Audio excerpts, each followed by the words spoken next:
You give life a new meaning when you're dreaming. It's your boy Dream. And it's Mr. Spin over check just to get fly. You spin over check just to get high. It's casual. Hey man, say man, it's Shay Vans and we back with another video. What we doing? Something going on. We fucking with CJ, the fake blood behind WHOOPTY. You ready? I don't know what that's supposed to mean, but you know. We're gonna figure it out. CJ is a drill rapper from Staten Island who blew up last year with the... Oh, there we go. First red flag. What happened? Who's from Staten Island? Like, is there really people on Staten Island? Staten Island is like malls. Nah, we got the Wu-Tang Clan from Staten Island. You said Staten Island is like Mars. Staten Island is like malls. The song, Nobody go WHOOPTY, over there. which has gone viral. Many question the street cred and accuse him of being fake and an industry plan. Let's get into the career and come up of CJ, the wannabe blood behind WHOOPTY. CJ first got the world's attention with his hit song, WHOOPTY, which dropped July 30th, 2020, and peaked at number 10 on the Billboard Hot 100. The track instantly blew up thanks to the hard-hitting beat and viral music video, which showed CJ and his homies posted on the block, rocking red rags and shouting the catchphrase, WHOOPTY, a blood greeting call. The beat to WHOOPTY featured a sample from the Indian song, Sanam Re.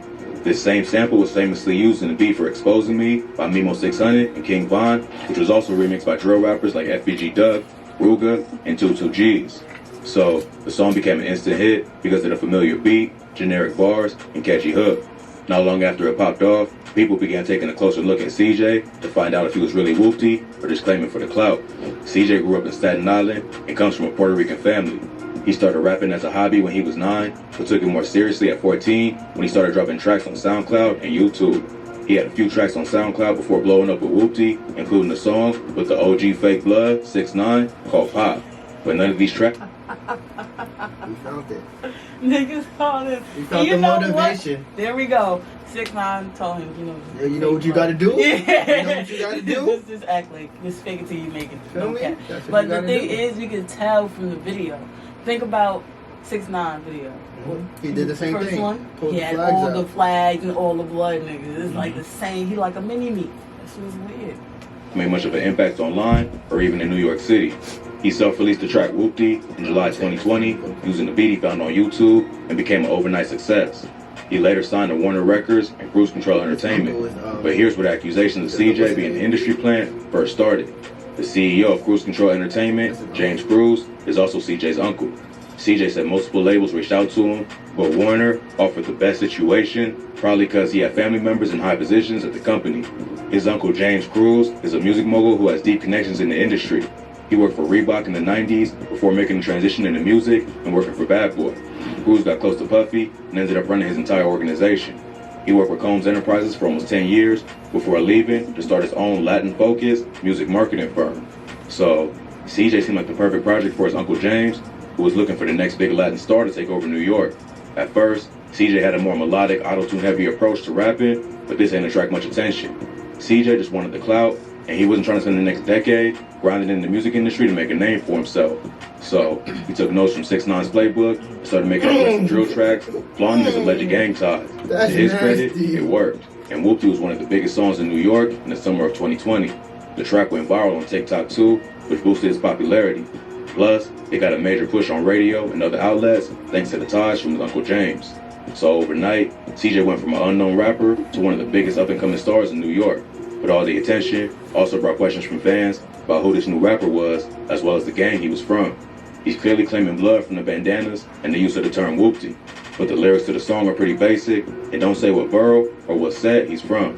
This is when rumors went around that CJ ain't really who he claimed to be and was just another clout-chasing rapper using gangs to blow up in the music industry. WHOOPTY's not a phrase that CJ made up. It's a common word used in the Bronx by the Bloodhound Brim. CJ crossed the line when he did an interview with Genius where he claimed credit for the word WHOOPTY. He said that it was a term he invented and used with his homies. He even went as far as filing a trademark for the phrase so no one else could use it for commercial purposes. It's a Nah. He moving nasty. Nah, he is moving wicked. Them moving niggas better nasty. kill that boy. I don't know if y'all should kill him, but Nah, he moving nah, nasty. damn. Yeah, that's crazy, man. that the Bloodhound Brims, who have been using the word for years and wanted proper credit for creating it. Bloodhound Brims founder, LaBrim, even called in from prison, calling out CJ for taking the term and not giving proper credit. LaBrim was sentenced to 30 years in prison back in 2019 in connection to his leadership of the Bloodhound Brim. Even though he's locked up, he still tapped in with what's going on in the streets and had to set the record straight about who really started Whoopty. He gave CJ props for making a hot song, but accused him of stealing the word Whoopty from the Bloodhound Brims and denies having any affiliation with the rapper. So first and foremost, CJ made a hot song, but the content that he used, that's not his content. So his foundation is based off a lie. He's not Whoopty. He don't know nothing about Whoopty. He just seen a fly splash and he jacked it. I just seen a fly splash. And he jacked.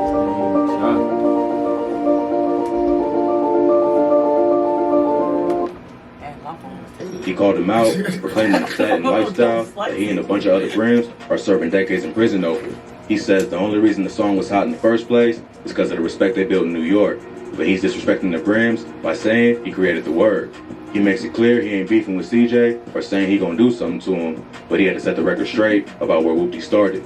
This hurt CJ's street cred, and after that, more gang members and other New York drill rappers started questioning his affiliation. G5 Reels, a rapper affiliated with LaBrim, also hopped on live to call out CJ for being a fake blood, with no ties to the Bloodhound Brims, and for copywriting the term Whoopty, even though he never put in any work for the set. That was the nasty You make the song Whoopty, then you make the song Bop. That's all our shit, boy. And you still not trying to pay homage? Then you gonna copyright our shit? That's what Copyright our shit? Like, yo, boy, your head not good. The Bloodhound Brims was one of the most violent gangs in New York before being taken down in a major gang indictment in But that's 2016. nasty. They operated in various locations in New York City, as well as Westchester, Elmira, and Pennsylvania. They was accused of trafficking massive amounts of crack, cocaine, and heroin throughout the state of New York and Pennsylvania. A lot of Bloodhound Brim leaders was later arrested in a RICO indictment and charged with crimes that included racketeering, murder, attempted murder, drug trafficking, and assault. The Brim started in Los Angeles, but later branched out to New York in the early 90s. Like most blood sets in NYC, the Brim started in prison at Rikers Island and then spread out to the streets later on. There's multiple Brim sets in New York that make up what they call the Blood Brim Army. During the height of their rise, the Brims was behind a lot of wild crimes that eventually led to their downfall. In 2012, LaBrim and another Blood member named Don P got arrested for a shootout at a chicken spot in the Bronx where they allegedly fired at ops with an AK-47. LaBrim was later found guilty of attempted murder for the crime, which was one of the events that led to his 30-year sentence. In 2014, a Brim leader named Kevin Melton made headlines after kidnapping the father of one of the prosecutors who was responsible for locking him up for life. Melton got hit with life in prison for ordering a hit on someone in 2011. To get revenge, Melton went after one of the prosecutors who was responsible for convicting him. He set it all up using a cell phone he snuck into jail and ordered 5 members to kidnap the prosecutor. But they ended up going to the wrong address and instead kidnapped their father, Frank Jansen. The gang kidnapped Jansen from his crib in Atlanta, then called his wife and told her they was going to torture and kill her husband if she ain't followed their demands. But the FBI was able to intercept a call between Melton and the kidnappers and found Jansen at an apartment complex in Atlanta. So the Brims was responsible for a wave of terror, not just in New York, but all over the country. This eventually led to the indictment that took down many high-ranking members of the gang, including LaBrim. But even with most of their leaders locked up, the Bloodhound Brims are still well respected in New York. So for LaBrim to make a public statement denying CJ's credibility was a major blow to the rapper's career. Plus, it wasn't just Brim members taking shots at the rapper. Brooklyn rapper 22G's also came out and questioned CJ's street cred. In January 2021, 22G's tagged CJ on Instagram saying, @RealCJ giving me 6ix9ine vibes and boy from Staten Island, the safest borough in NYC. He also dropped a Whoopty remix called Goofy, where he took shots at CJ calling him a groupie who was just jacking the Brooklyn drill scene. In interviews, 22G's made it clear that it wasn't real beef, but he had to address the situation because CJ didn't give respect to the originators of the sound that made him famous. CJ responded to 22G's with the track Hit Up, where he don't just diss the rapper, but take shots at his entire gang, the Gangsta Disciples. On the track, he raps, "I catch a blicky, man down in my city," referring to 22G's Blicky gang. And in the video, he's seen throwing up GDK, which means Gangsta Disciple Killer, the gang that 22G's is from. So not only is CJ starting beef with another rapper, he wants smoke with one of the biggest gangs in America too. Another popular Brooklyn drill rapper, Busy Banks, came out and said CJ jacked his bars and stole his whole flow. Busy posted on his Instagram story, "That CJ need to give me my credit, no cap. I'm jacking my lingo and flow. I'm tired of not getting the recognition I deserve. I started this new wave of drill rap. Let's talk about it." If you listen to the flow and lyrics on Hit Up, It sounds similar to Busy Bank's tracks Neo and Don't Start Part 2. So instead of earning people's respect, CJ was quickly making enemies. In September 2021, 22G's did an interview with No Jumper, where Adam 22 reveals that CJ was set to do an interview, but canceled at the last minute. The reason he canceled was because the person in charge of their social media posted something about the beef between him and CJ. So CJ got in his feelings and canceled the whole interview. We had an interview booked with CJ. Over. And then somebody on the social media team, they posted up Whoopty. 22G's dissing CJ. They just posted about it because it's notable, it's news, you know, we're paying attention. We were all talking about it in the group chat, so they posted it. CJ interview canceled. This was another L for the Staten Island rapper. He could have used the interview to tell his side of the story, but instead, he chose to stay quiet. CJ never really addressed the accusations that he's false claiming and steal another rapper's style and flow. He also went and dropped another single that brings the same kind of buzz that WHOOPTY did. He dropped an EP in early 2021 called Loyalty Over Royalty, which was executive produced by French Montana. But none of the other songs made the same impact as WHOOPTY. Unless CJ can switch up his whole style and come back with a banger that puts him on the charts, it'll probably just be a one-hit wonder. Just like 6ix9ine, part of his appeal was his gang ties. But once the truth was exposed, fans just move on to the rappers who really live what they rap. But yo. Damn. So he a fake blood. 6ix9ine, what do you mean? Definitely said he took 6ix9ine's Plays plays out the book. That's Yo, crazy. A battery. That was tough. He said he tried to trademark Whoopty. No, he didn't try. He He did. did. He did try. Yeah, No, he he did it. did. He No, trademarked He it. didn't. Yes, he He did. did. He trademarked it. No. Trademarked. We trademarked Whoopty.